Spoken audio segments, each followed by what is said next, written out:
we have been contending with not only hot temperatures, but the draining effect of looking at these natural disasters and wondering what comes next. And for a lot of people, wondering if they have a home to go back to.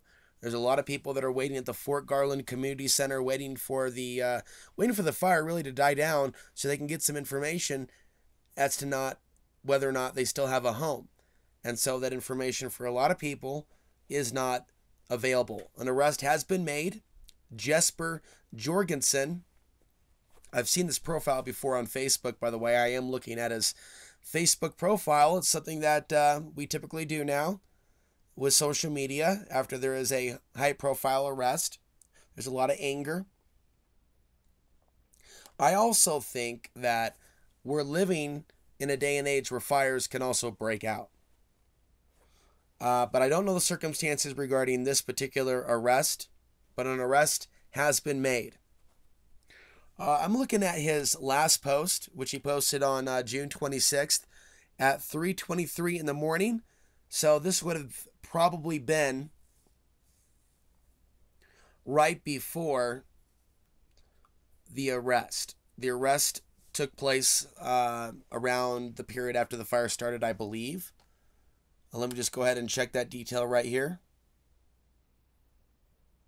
He was arrested on the same day of the fire, so that was a few days ago. So this is what he posted on Facebook. Someone, parentheses ex-girlfriend, has been spreading a rumor about me, claiming that I've been poisoned to die, which I don't believe that I have been. I'm going to go see a doctor this week and check for everything. If I have been poisoned, then I have been assassinated. And the only obvious suspect is my girlfriend. And he posted a picture of some female, but, you know, it's like something he copied from like a model magazine. It's not actually his girlfriend.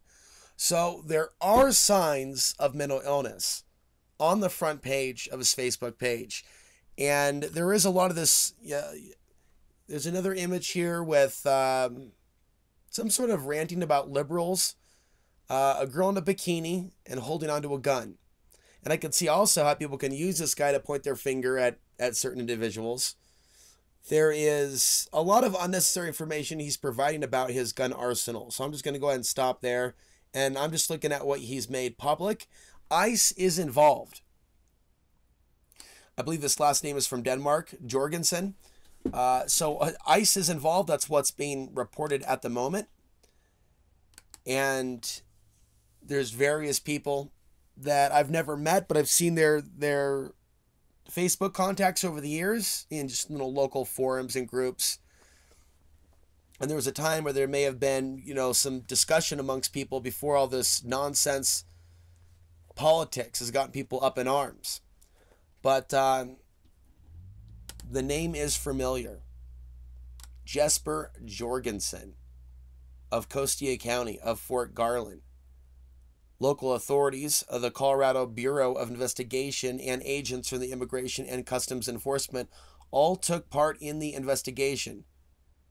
People attending the meeting applauded the news. Going now to the next important detail, it came out about an hour ago that planes have landed as a result of illegal drone activity, and authorities cannot stress enough that drone activity is causing a problem for fighting the fires. So there's a lot of anger about that as well. There is some interesting aerial footage. I don't know if they're angry about certain footage hitting YouTube. I assume that aerial footage that is available on YouTube came from the news, but it may not have come from the news. It looks like there is some drone footage that has been uploaded to social media, that's been uploaded. So there are people out there that may be potentially profiting from reporting on the disaster, or maybe they're just completely unaware, you know, of the fact that it's causing a problem for those that are using the aircraft. And it's causing so much of a problem on a statewide level that they are proposing making it a felony to be using a drone, a private drone, when firefighters are trying to do their job. So that's the latest. 40,000 acres is where we're at. Almost 40,000 acres. It's creeping towards Levada. It's 3 miles away, but it's not evacuated yet. but it's also not contained yet. The fire is not raging like it was yesterday or 24 hours ago. Highway 160 is still closed, although there are still pockets in which people are still able to get back and forth between La Veta and Walsenburg. Walsenburg is where the evacuation center is, where people from Hualfano County have been evacuated to, and there's another evacuation center at Fort Garland, and that is where the live streams. So there are live streams available from KOAA in Denver. There are also live streams being put on by Costilla County's Office of Emergency Management, and that is, you could find it by looking up hashtag Spring Fire. There's also WJ Newspaper on Facebook, and just by looking up Spring Fire, hashtag Spring Fire or Spring Creek Fire, you can see the images. And this is something that I'll come back to later, right? But is there something to the idea of the wrath of nature and spirits in nature? And I'll leave it at that. But I'm prodding, and I'm opening up maybe a little area for discussion and dialogue, because some of these pictures are epic. The smoke, some of the pictures of the fire taken by a Miss Hall, Kristen Hall. It looks like a demon crawling on top of the La Veta Pass. I'm not going to hold that back. It looks like it is a large entity that's just walking along,